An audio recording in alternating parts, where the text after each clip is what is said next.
Wait, listen. The crickets chirping.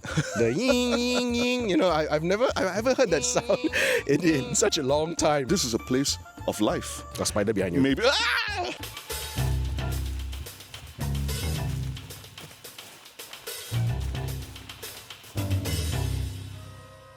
Hello everyone and welcome to a very special episode of Singapore Confidential. I'm your host Marcus Lim and with me is my co-host Benjamin Chang. Hey. And where are we? Where are we? It's so green, it's so nice, it's so cooling, the air feels so fresh. And the name of our show is the name of this forest. We are today Maju Forest presents Singapore Confidential. Right, we are here in Maju Forest. Yes. Why are we here? Well, because it's the talk of town, right? Yeah. Yeah, it's so lovely. We're here to feed the insects, the mosquitoes, the spiders. Yeah. But also, Like Totoro. I think we had this discussion before we came down here that if we are to talk about Maju Forest, we should at least know where Maju Forest is, right? Exactly. Which is what not everyone who waxes lyrical about Maju Forest online knows where Maju Forest is. That's right. Okay, yeah. So we've trekked deep into Maju Forest and we're here. First thoughts about this place. It is really very peaceful. It's very quiet, you know, the birds are chirping, the air is fresh as you said before, and it's cool. And wait, listen. Yeah. Insects, the crickets chirping, the ying, ying, ying. You know, I haven't heard that sound in such a long time. Yeah. This is amazing. So, the thing about Maju Forest, everyone, I mean, I don't think we need more explanation. There were discussions in Parliament, there was an outcry, there was a petition, there was a rally in Hong Lim Park. Yes. What are your thoughts about this? I think it's okay lah. You know, there will be people who push back, and honestly, when you come here, Yeah. you know, not that I suddenly feel a need to chain myself to a tree, but but I think it's quite nice, and people ought to push back. Yeah. And there is pushback, and I think in Singapore's context, it's actually relatively calm. In other countries, you know, they'll be throwing soup at paintings and literally chaining themselves to trees and all that. Gluing themselves to the streets. I also can't imagine a country where, you know, if the government says, oh, demolish, then let's demolish, also cannot be the case. And we do have our give and takes. Yeah. And I think a lot of people are also, you know, glossing over the important point that nobody asked for all-out urbanization. Nobody said that, oh, let's turn the whole of Maju Forest into an industrial park or, you know, inch to inch with concrete. Yeah. No, our views from day one has always been, well, day one it was a garden city, right? And then right now it's a city in nature. We learn to redevelop and live within nature. The one thing that struck me about Maju Forest is that right now we've come to this place because it's on a trail. There's a proper trail for us to get to. Right? Oh, yeah. So the rest of Maju Forest is actually quite inaccessible. And if you take a look at, for example, the EIA report and where they were planning to build, which is a sort of a V-shaped wedge in the middle of Maju Forest, they were going to build where it was previously inaccessible to humans, right? So in that sense, the question also is about, you know, the value of a forest as well. Does it also lie in it being accessible to people? Yeah. As opposed to just being a forest there. And of course, there's an argument from your more strident ecologists that say, no, forests are not here to serve humankind, right? But in a place as small as Singapore, if you want to keep Maju Forest for the benefit of Singaporeans, I guess, then Singaporeans should be able to access it. Yeah. Otherwise, if a branch fell, how would you know? Yeah. No, but here's the thing. We're about to see a couple of residents and the dogs come past, and this is a place of life. Hello, you. The question here is about the blowback.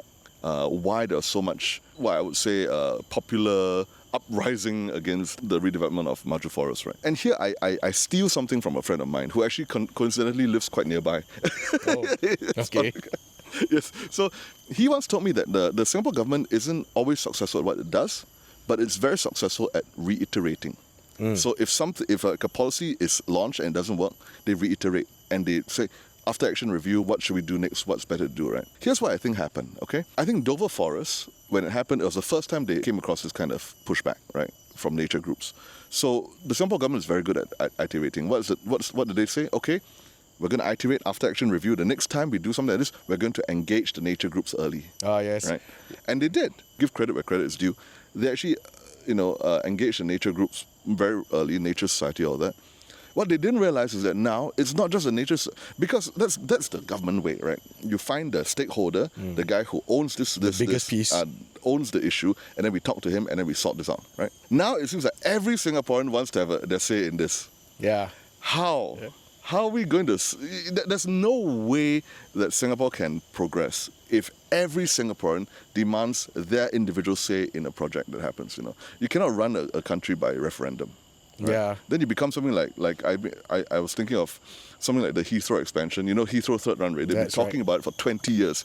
I remember when I was a student in London, cracking open a newspaper and saying they're about to start planning for Heathrow third runway. 20 years later, it's still not built. Because at every year, they're going to say, we're going to start it, and then like the Badger Society will say, this is bad for the badgers. And then they have to go back and do another EIA. And then they'll finish the EIA, sort out the badgers. 2 years later, the fox hunting people will come. The fox hunting, no one cares about fox hunting people anymore. Okay, the Hounslow town council will say, oh, this is very bad for the sound pollution. You bought a property in Hounslow. You bought a property right next to Heathrow. What do you expect? And then the cumulative effect of this is, in 20 years' time, they've not built anything. Yeah. Right. Yeah. The question is, do we think that's even something that we even want Singapore to become, where everyone has a say and nothing gets done? And I think our government is getting better and better at this, managing a society and stakeholders. You know, today we're finding out and even having a chance to talk about it over a long period of time, precisely because this was surfaced and discussed and opinions are sought, and not when the bulldozers are already here, you know, chopping things down. I say this is a Pandora's box that they open. They said let's be more of a consultative government. You know, we're going to ask everyone for their views. Sila? I hate to say this, but LKY's time is you shut up, sit down. I'm gonna bulldoze this place. I'll actually have more on that later on. Yeah, Okay, that's the point that we'll get on later on. Okay. Yeah, but on Heathrow and you know, Heathrow is for an airport, and all over the world there are fights between environmentalists and corporations and governments. Yeah. They fight over things like, you know, eliminating land for data centers. Yeah. They fight over petrol lines. They fight over factories and lithium digging and all that. We are clearing land for people to live in. I think not so bad. Huh? It's, you know, we're not bulldozing this place for lithium. Is there lithium below us? or for some rich guy to just build one GCB here. Yeah. You know? Oh, well, yes. No, we are building this place for people. Yeah. And that's an interesting thing, because that goes to another point I have, which is this is a bit of a spiky point now. Okay, we had some opposition MPs, members of parliament, who are very vocal in how much they supported this popular cause.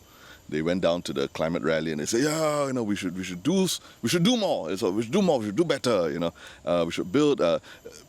Don't even talk about how that in Parliament, Alvin Tan said, look, yes, I get your point about brownfield spaces. These are all the brownfield spaces around this place, and we are all using them already. Okay, so the idea is moot, right? Here's the thing. Some of these opposition MPs, okay, their party, I'm not going to say which party, because now people are constantly yelling at me online for calling them out, but their party says that part of their manifesto last year was, we want to bring down the age of singles who can buy BTO from 35 to 28. Okay, I've done my sums, right? Chow, you're looking at immediate increase of maybe 70,000 units required. Yeah. They don't tell you where they're going to build those units. They're just going to say, we're not going to build in Maju Forest. We're going to find some other way. For perspective, a HDB block could house about 200 units? Yeah, 200 units. So 70,000. How many? So here's the thing, man. I'd rather have someone who doesn't blow smoke out of my ass, who tells me, okay, I tell you all want to say it first, but we're going to have to build fewer units. Okay, that's just the way it is, right? At least it's telling me the truth. Not someone who blows smoke out of my ass and say, oh, we can have younger singles buying BTO, no problem, but we can also save Maju Forest. Yeah. Oh, we're going to do that. And how do they do it? How? Well, at the SG Climate Rally, a lot of speakers were training their targets on GCBs and golf courses. Okay. So here's my question to you, right? What do you think, if you were a GCB owner living in Sunset Way over there, right, who was yes, I want to support Maju Forest, and I saw on the videos that they shared online, right, that there are a lot of these here, right, and you go to, we're going to support Maju Forest, I'm going to go to Hong Lim Park on Sunday, and we're going to save Maju Forest, and then you sit down there, and suddenly the speaker starts talking about GCBs, right? Mm-hmm. How will you feel? I would feel quite odd. Because it's coming after your property, though. Yes. I mean, you know. Yes. In more ways than one, right? I mean, you're a GCB owner. You don't want an HDB BTO here. I will go like, look over there. Look over there. The one thing I have not seen any commentators do is take these speakers to task. What exactly do you mean when you talk about GCBs? Do you mean that you want to acquire them based off the Land Acquisition Act of 2007? That means you acquire them at market rates. Okay. Oh. So one GCB now going about $50 million. Yeah. How many units can you build there? What is the land price going to be? How much more expensive is it going to be for your HDB buyers? Explain that. What is your point? You're not explaining it to any of them. You're just using the rhetoric of grievance politics and the rhetoric of the politics of envy to rile people up. Yeah. Second thing, if you're not going to acquire these GCBs at market rates as is acquired by law, so what you're saying, then now you want to forcibly requisition it back. Don't pay market rate. I just take it back.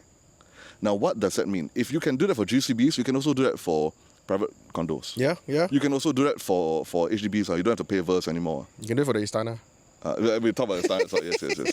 But here's the thing. We are a country of contracts, a country of trust, a country of laws. Yeah. Law by law, they say. So tell me what you mean. Don't just put up an Instagram post making people angry and then obviously the people who share these Instagram posts, they're not going to be thinking about the ramifications of this. And it's not as if we've got swaths and swaths of GCB Exactly. land. Yeah, like as if the whole of Singapore is half of Singapore is covered in GCBs. Oh my God. So then the next thought would be to get rid of the golf courses. Well, yes, that's precisely what they're doing. The people are upset that, the golfers are upset that, what's the place called again in Yishun? Orchid Country Club is gone. Yeah. And this, I don't play golf, so I don't know where these places are. But I know that they're going, and the golfers are upset. Yeah, those are already on the way out. So again, this is class warfare politics. Yeah. It is like, the only people who play golf must be rich people, so let's screw them over, right? And on that point, just a quick one.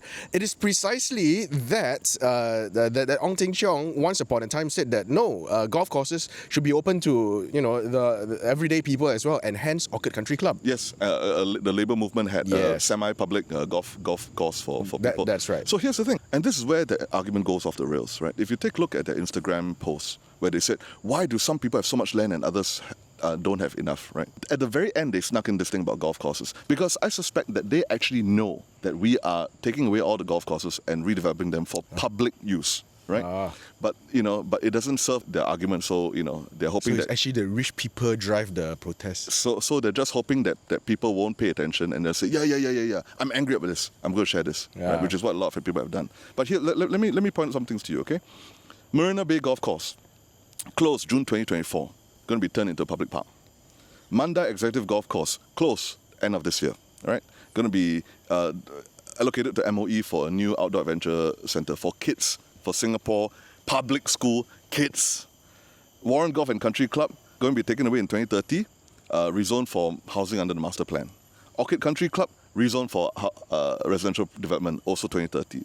Tanah Merah Country Club going to be earmarked for airport-related commercial and logistics infrastructure. So, for the sake of all Singaporeans, one more thing, because since they're talking a lot about how golf is all rich people, we should the rich, we eat the rich kind of thing, right? SICC, the bastion of the richest, wealthiest, most well-connected Singaporeans, is losing their golf course. I got married there. I think they shouldn't demolish that. Terrible. Hey, rules for thee, not for me. Yeah? Here's the thing, okay? So SICC's Bukit course and Keppel Club's Sime course, their leases expire in December 2031, end of December 2030, right? The combined land will be reallocated to form an 18-hole public golf course. And I can tell you, it's probably going to be one of the last few golf courses, public or private, remaining in Singapore, because I think if you look by the mid of this century, right, I think all the golf courses will be done, and they have to do what I do. You're not a golfer, I'm a golfer, right? I'm not a golfer who lives in GCB, I'm a golfer who lives in HDB. Here's where it's going to go, okay? I got to go to Malaysia to play golf. Okay. So that's the reality. So enough with this politics of envy, this grievance politics, getting people upset without telling them the full picture. Okay, if you want to actually make a change, give people all the facts. That famous phrase comes to mind. You're having the cake and eating it. We often overlook that, but there are trade-offs lah. Let's move on from Maju Forest. Let's talk about something that There was a small chat on TV. A small chat. Yeah, It was like a little fireside chat. Yeah, right? but this one person. One person talking to just a very small group of about 1,500 people. Yeah. Have you heard it? Have you watched it? It's the rally, the National Day rally. Okay, yes. What did you think? First and foremost, I think it's very important to step back. Okay. You know, we all have heard the National Day rally, or at least I hope that we have all heard. I saw the YouTube counter, how many people are watching. I only saw like 131,000 out of a country of 6 million. It's okay. I got a lot of friends in government sending me all the leaflets, and I'm sure they're told to send this all out, all the little flyers saying, all the little infographics. Please watch. You know, let's have some context about what the National Day rally is about. The very first one was actually held on the 8th of August, 1966, barely 1 year after our independence. Back then it was a private, closed-door meeting with your select group of grassroots leaders and community leaders. That's really just the Prime Minister telling you guys, okay, this is why we are doing certain things and how, and an explanation behind it. In 1971, Lee Kuan Yew made a last-minute decision to broadcast the rally live on national television. Which is a big thing. 1971, back when, this is SBC, Singapore Broadcasting Corporation, and televisions were usually communal. Not every family had one. But he believed that the public needed to directly understand the problems the government faces and the reasons behind the government's major policies. Okay. So it's still a platform for the government to explain. And we say that, you mentioned earlier that the PAP will push through policies and all that. Actually, if you observe it, it's quite different. It's not really like that, They are really, really good at selling their policies. You're not going to change my mind. And I actually read, LKY's books, and he spent a lot of time going down to constituencies, explaining. But let's get back to the rally. So the rally is not a place for people to, or rather, it's not a place for freebies and promotions to be announced, as you do a commercial entity. No, that would be the budget. Kidding. So it's very disturbing to see people asking, what about me? What about my micro group? What about the Barbecue Lovers United of Pasir Panjang? Yeah. What about the grandparents? What about the LGBTQs? What about the disabled? What about the poor? What about this and that and this and that? I think you called it previously when you talked about it, you called it the StarHub long-term subscribers group. The StarHub long-term subscribers group. Basically, they got a freebie when they first joined up. And then now they're saying, "Oh, I'm a long-term subscriber. Why I don't get another freebie?" All the newcomers got free modem and free whatever they have. Free TV lah, free Galaxy Watch lah. My TV getting old.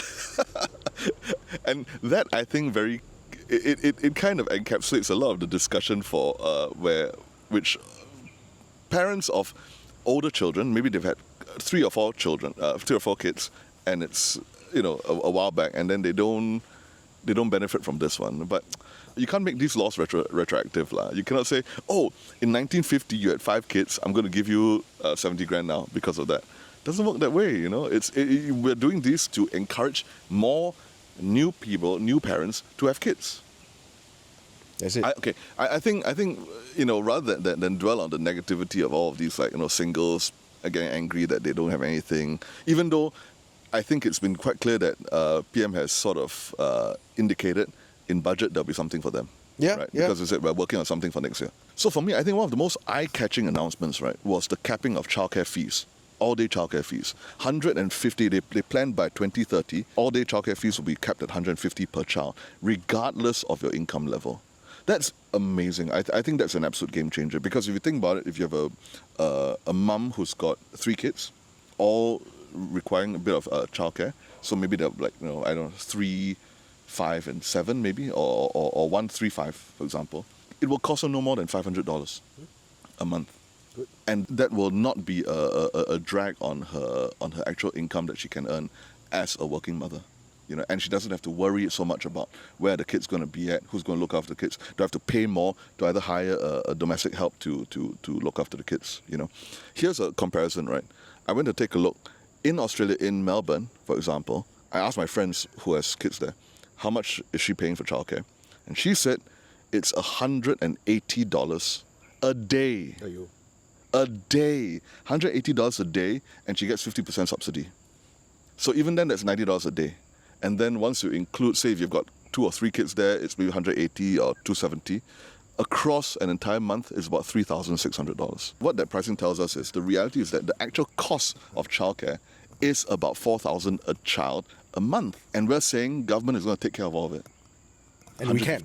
And we can. You will see the chatter on the internet. Why is it that the parents have so much emphasis?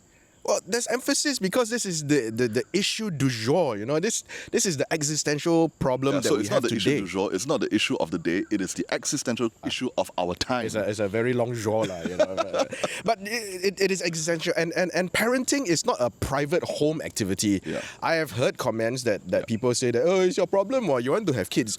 But these kids grow up to be adults who will be financing and being part of the national texture. They will be Singaporeans. Well, yeah, I mean, the thing is, you know, it takes a village to raise a child. It takes a village to raise a child, yes. And that includes singles who have to maybe, pull double duty when a married colleague takes childcare leave. It also means things like, for example, you know, it takes a village to raise a child. So, you know, when an old uncle goes and pats your kid on the head, you know, you don't shove him. Please don't shove him to the ground. It takes a village, right? Yes. And come on, I've heard the office thing. You know, the reality is that the person taking the leave covers their own work, and even if they're away, they're going to be responding. They're just a text away from doing whatever that needs to be done. So let's not exaggerate this point. And the reality of modern work, right, is basically if I take a day off and I go and look after my kid, I come back and I'll be able to sort the things out that I needed to sort out yesterday today. You know, it's not as common as all the griping singles in the comments thread were saying, oh, I got cover here, cover there. If you're talking about long-term maternity leave, it's a different thing altogether. Okay. Yeah. All right. And there's a very easy way out of all this, you know. Yes. We can easily be like Dubai. You know, Dubai is 92% foreigners and 8% Emiratis, 8% citizens. No. So easy. It's technological. I mean, it's technically efficient. You have people flow in, flow out, and then that's it. But they are absolute monarchies, so they don't have to give a shit about being elected and all that. But we're different, not because just with the democracy, but also this is a Singaporean way of doing it. We fight it out. We preserve our existence as a nation. So, shall we move on? Let's move on. Okay. So I will say this, right? This is his second National Day rally, if I'm wrong. And what I've got to say, I'm very heartened to see that he's really grown into his position. He's a lot more confident on stage. There were moments where he was talking about trust, for example, and I think we'll put that into the video here. We have succeeded by connecting to and creating value for the world. We play a vital role in global supply chains. We are a major hub for business and finance. We bring together markets, capital, talent, and ideas. All of these strengths depend on one thing: trust. Countries trust us. Businesses trust us. Investors trust us. They know Singapore is a place where the rule of law prevails, institutions are strong, and contracts and commitments are honored. When Singapore gives our word, we keep it. And in a world where trust is becoming harder to find, this remains one of our greatest strengths. And he sounded statesman. Yeah, and I think it's not. We should not overlook this fact. That your former boss is sitting down there watching you doing the speech that he's so accustomed to doing. Your former boss and your former boss's former boss. All they both next to each other, and of course, the spirit of the first boss is imbued in the entire. You don't want to let that ethos die as well, right? So and he stood there and he owned the stage, I thought. Yeah.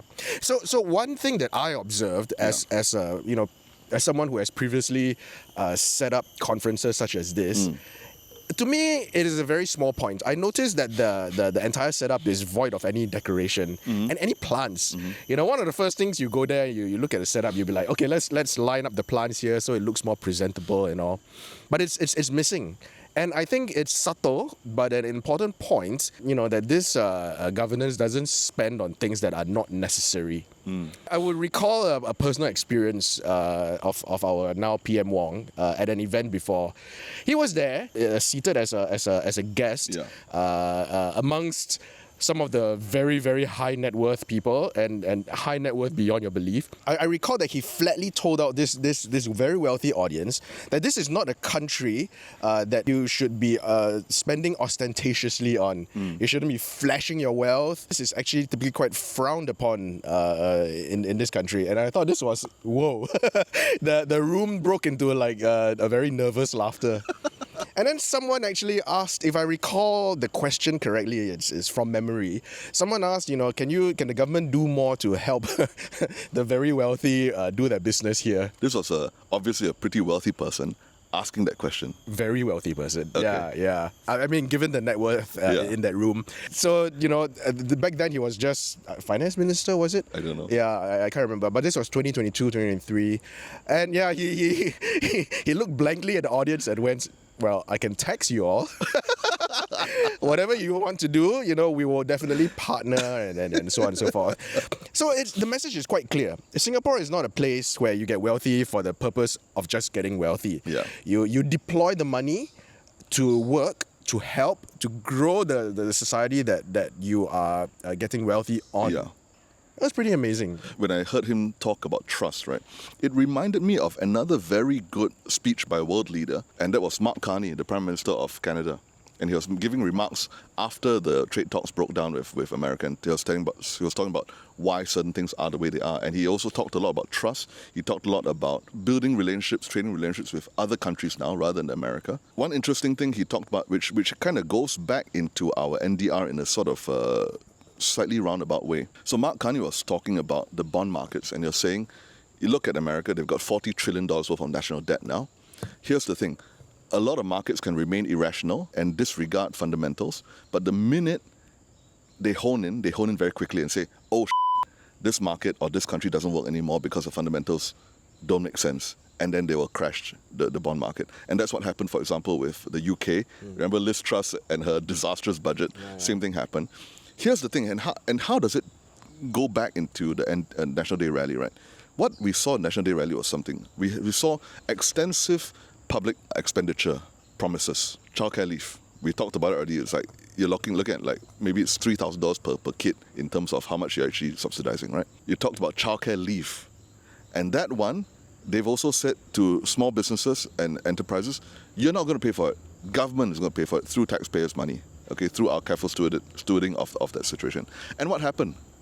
The bond markets didn't do a thing. No, the bond markets kept on chugging and said, yeah.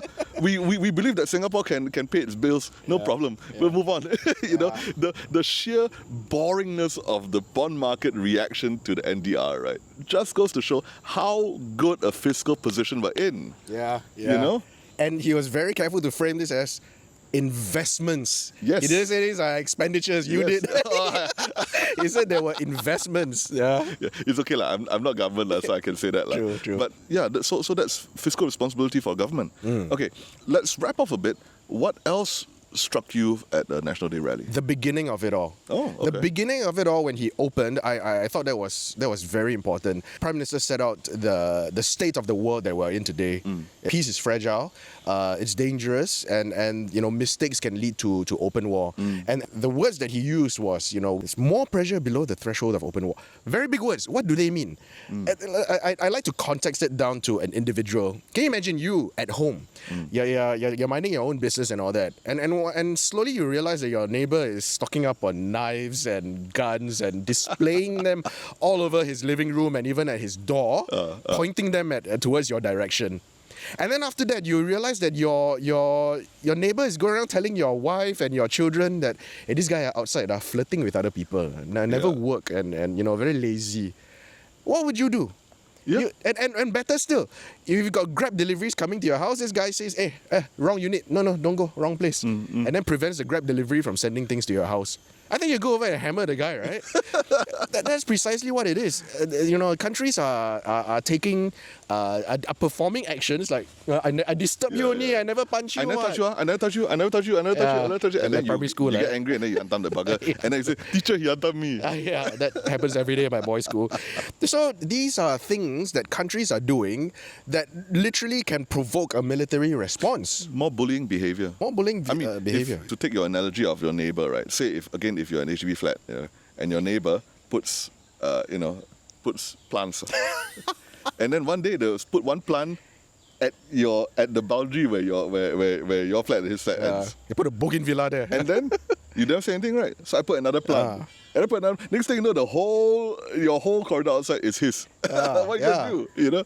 Then by then it's too late to go to town council. The town council, but he's been putting it around his whole life. And we have a town council. Otherwise, if this was another country, you go over and hammer the guy. And to take the analogy again further, we're talking about disinformation campaigns, right? Imagine if you have 3 kids, okay, and then your neighbor starts spreading rumors that you treat one kid better than the other kid. Yeah. Then everyone starts believing that hey, you treat one kid better than the other kid. And no, I treat all my kids equally. Yeah. And I put a love them stop all. to it straight away. Exactly. You're going to hunt down the bugger as well, but you can't. But if you writ it large in this global context, because these are all unsourced disinformation campaigns, the only way to do it is to tell your children, hey, people are saying this about you, about us. Yeah. So let's pull together. And this is how an accidental war can happen, and that came up quite a lot in the rally speech. And talking about wars, these days it was also mentioned that it's getting cheap. You don't have to spend multi-billion-dollar warships on a channel. You just deploy a whole bunch of cheap $100, several hundred, $7,000 drones, and they can do pretty much a lot of damage. And then I hear some wise guy saying, "Oh, easy lah. We just put radar jamming devices, cannot fly." Have you been reading the news? These drones are flying with cables attached to them, and they're crisscrossing the landscape like spider webs. 10-kilometer fiber optic cables that they buy from. That is crazy. And just these drones alone, they bother enough for ships. Your ships can't enter Singapore. Mind you, Singapore doesn't need to get into an open conflict. You shut the airways and the channels. We did. But I think in that case, for people who are following, you look at some of the moves that the Minister of Defence, Min Chan Chun Sing, is doing.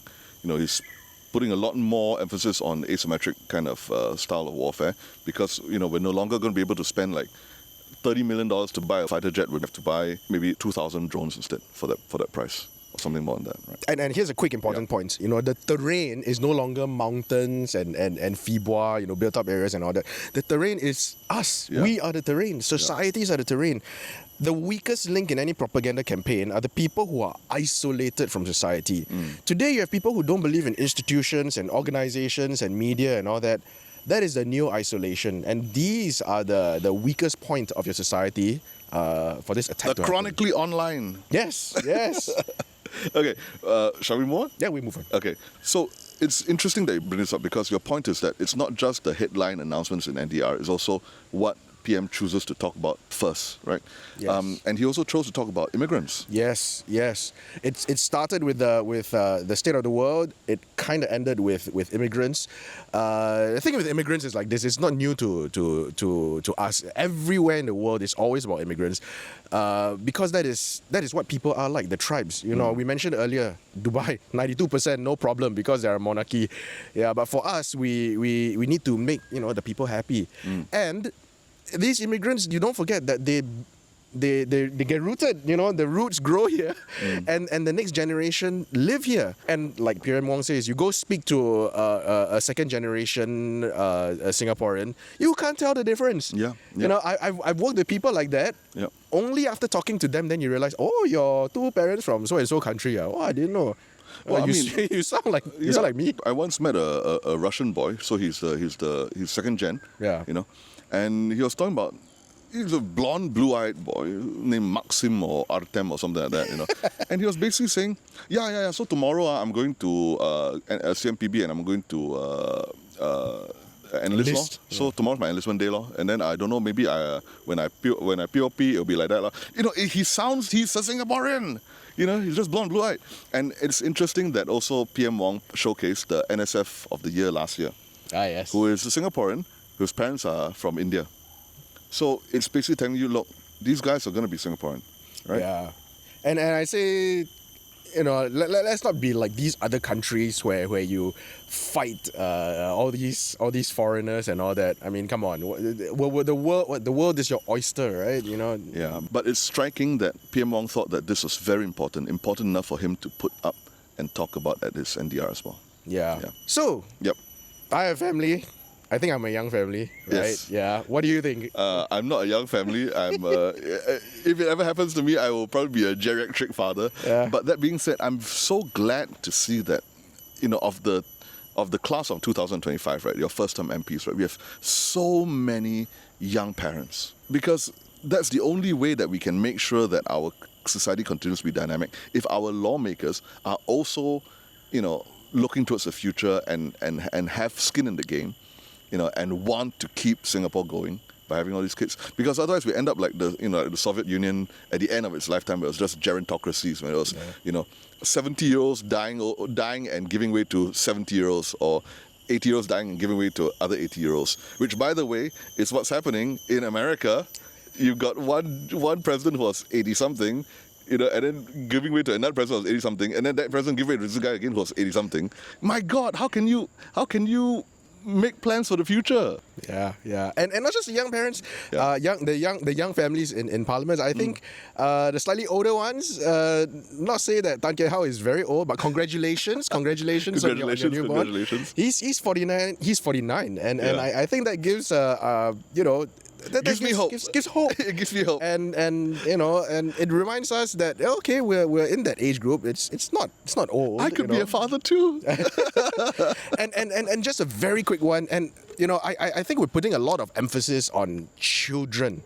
But my personal take is that children are not the most important thing in this whole picture.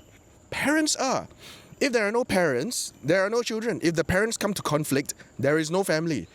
And even before parents have children, they have to feel like a family, and that's why I think it's a bit of a mistake taking away the SDU, and which later became the SDN. That sets a tone for the rest of the nation. For people who don't know, who are not born in the 70s or 80s, SDU stands for Social Development Unit. It was a government-organized and mandated, no, not mandated, a government-organized matchmaking service for people who could not find their mates in the common market. And in the 90s, people said the SDU stood for single, desperate, and ugly. Okay, jokes aside, it later became the SDN, the Social Development Network. And they had very interesting Yeah, activities. so we're talking about single, desperate, and not wanted. This cynical, this one. It's important, otherwise what do you have? You have Tinder. And what is Tinder known for? So I say, bring back these organizations, bring back emphasis on parents as the foundation of the family. Okay. And on that note, because we are in nature is coming down on us right now, and it's Gonna rain. It's going to rain very soon. So we're going to have to say goodbye. Thank you for joining us on this very special episode of Singapore Confidential, and we'll see you next time. Got spider behind you. Maybe. No spider lah. All right. See you guys. Cheers. Let's Oh, really go. gonna rain? Yes.